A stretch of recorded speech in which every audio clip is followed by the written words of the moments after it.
How are you guys doing? Good. I see some familiar faces. I see some not familiar faces. So that's good. That's good. Just want to kind of give you a rundown, a little bit of my history, why I do what I do, and yeah, we'll go from there. So my name's Sam. This is only a part-time gig for me until I retire from the police force. So I am a law enforcement official, and I teach cops, so I'm used to teaching to the lowest common denominator.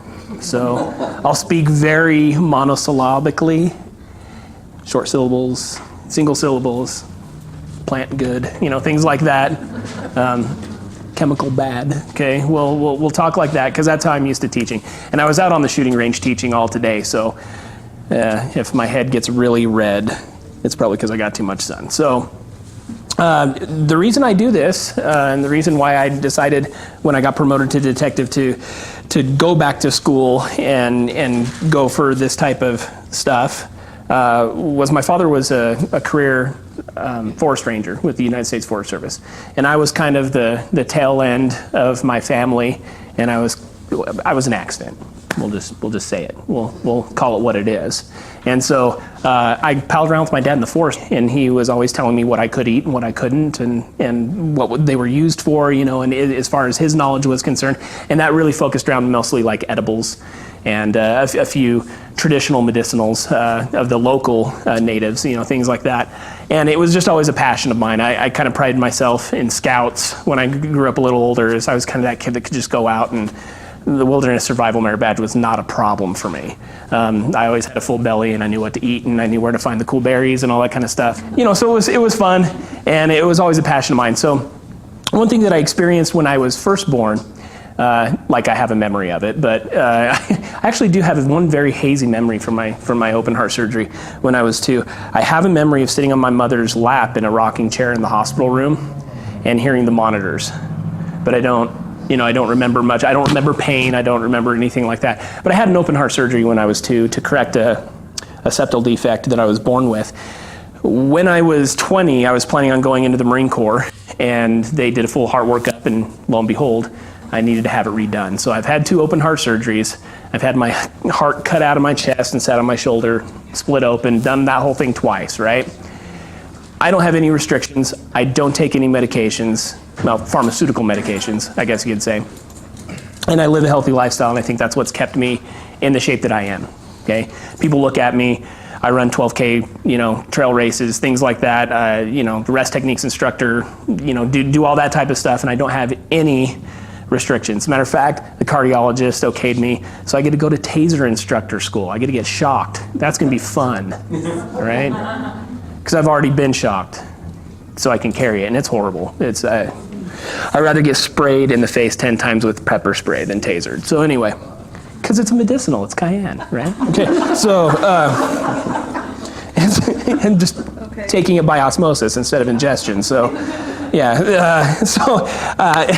that's a little bit about me and why I do what I do. I've been, you know, a certified Master Herbalist through a college in California for about the past 4 years. Yeah, I do a lot of herb walks in the summer. Those are fun. We go out in the woods and we show you all the cool native stuff growing around and how to harvest it and all that kind of stuff. So what we're going to focus on tonight is herbs that are mainly medicinal that you can find in your neighborhood right here, southeastern Idaho. Really, when I compiled this list, I have a pretty big green space in the middle of Rigby where I live, and I can find everything in this Materia Medica that I'm giving to you guys tonight on my property. Okay, so this is 10 herbs that are commonly found in this climate, in this area, and they run the whole gamut. I'm going to tell you which ones are natives. I'm going to tell you which ones are transplants, but I would consider them natives because they've been here for over 100 years at least. These are wild growing stuff that you'll find in your lawn or on your outskirts. Sometimes if you walk down the street, you'll find them growing in the cracks. Okay? I might throw in a few extra ones that aren't in this list just because they're fun, and I like to put them in there. So anyway, these are common to the stuff that grows here. Now, I'm teaching from the Materia Medica. You guys don't have copies of this, but it's on the website. We're going to talk about how to identify them. There are a few nasties that look similar to some of these, and I'll point those out to you. We'll talk about what they're good for, when you want to harvest them, and how to harvest them, how to use them, okay? So the first one we're going to talk about is Burdock, okay? And you'll know this one. Most people, especially when it shoots, it's a biennial. So the first year, it grows this big rosette of leaves. The second year, it dies back, and in the second year, about halfway through, it shoots up this huge flower stalk in the middle, and it gets those burrs. Cockleburs is what people call them. It's technically not cocklebur. Cocklebur is a different plant, which has no use other than giving you diarrhea. So it's burdock. It's not a native. It's been transplanted here and beat us across the continent. That's how fast it took off, okay? Much like dandelion. Dandelion's a European herb. We'll talk about that next. But it beat us across the continent like a lot of these did. It's a great herb. It does a lot of things. It has affinity to the liver and the digestive system, okay? Young burdock looks like rhubarb. It does. But if you look closely at them, they're totally different. Yeah, you definitely don't want to eat rhubarb leaves. The oxalates in it will shut your kidneys down, and that's not a good way to go. Burdock is not toxic. It doesn't have any toxic portions to it. The young shoots of the leaf, actually, when they're kind of shaved down a bit, rather like celery, and they're kind of good. If you get them a little older, they're a little stringy, but they are edibles. But let's talk about the specific medicinal benefits. So when we talk about medicinally, what we're after is mostly the root. Digging the root after the first year is probably the best way to go.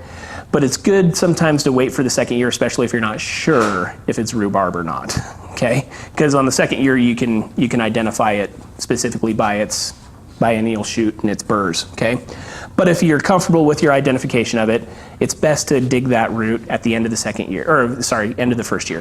What happens is that plant, it's been producing, doing its plant thing, making oxygen through photosynthesis and sugars and all that kind of stuff. And because it's biennial, that first fall, it dies back and pushes all of its nutrients and all of its energies into that root. So it can survive the winter and get ready for the second year, when it's going to use all its energy to shoot and reproduce and spread its seed, okay? So that's when we want to get that root, is fall.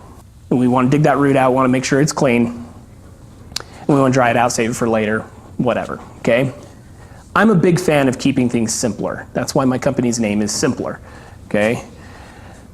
The best way to take burdock is through a decoction, which is simply simmering the material for about 10-15 minutes, straining it and drinking it like a tea, okay? Dried burdock root, roughly chopped up, pieces, 1/4 inch, 1/8 inch, tablespoon of that, decocted in a cup and a half of water for about 10 minutes, strain and drink that. That's your dose, okay?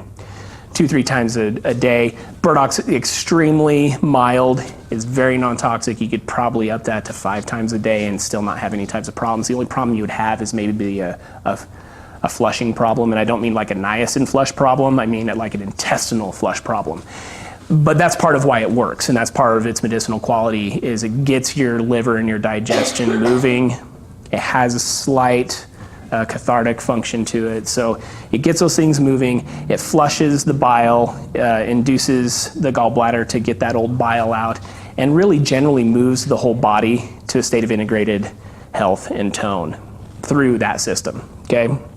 So you have a congested liver, like a lot of us do in the spring, because we've been eating heavy foods all winter. We haven't been as active a lot of times. It's a great thing to take early in the spring to help our liver get back into good function. It's also good to make a tincture out of. I make a lot of burdock root tincture, and it works in conjunction with a couple other hepatic herbs like dandelion root, and you could really, a number of them you could combine. I like milk thistle seed because it has a regenerative quality. Unfortunately, milk thistle doesn't really grow very well around here. Occasionally you'll find a patch, not very often. So the next one we're going to talk about is dandelion. There's 2 medicinal portions to this plant. The whole plant's edible again, just like burdock root.